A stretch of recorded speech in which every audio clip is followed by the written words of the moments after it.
Marketing and public engagement is really important.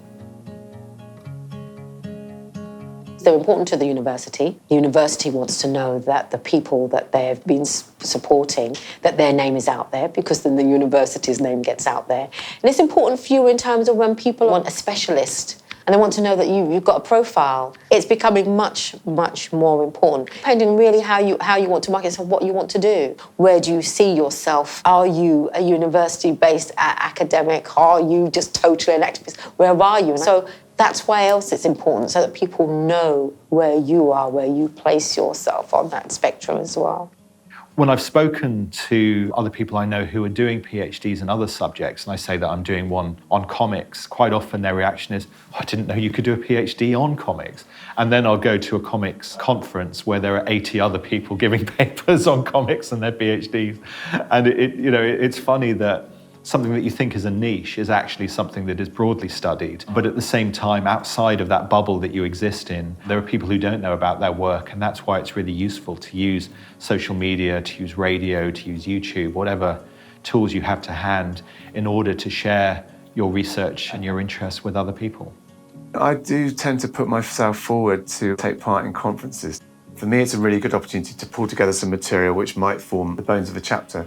I've also organised conferences myself, and that's been a great way of inviting people that you respect into your kind of arena, and they then contribute something unique to your research. I have used social media extensively throughout my whole PhD, and it was really, really important, especially where Twitter's concerned. I've made so many friends and contacts through Twitter. It's networking, essentially. You get to learn about all sorts of different aspects of research that's going on at the same time as you in a way that's more immediate than waiting for journals to be published. I've learnt of conferences, exhibitions, talks that have opened up more avenues for my research, so it's been absolutely crucial.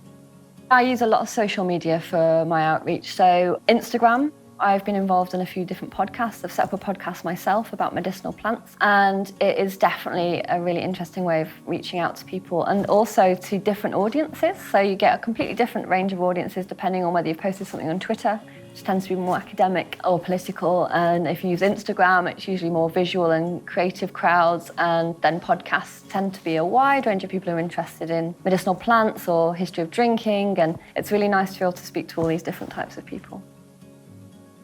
I present a couple of monthly radio shows on the Arts Council radio station in London. And apart from the fact that some of the interviews I've done are actually now directly relevant to my research, it's just nice to be able to continue to do that, to have a voice in the world where you're telling people about things that you're interested in and broadcasting them literally to a larger audience.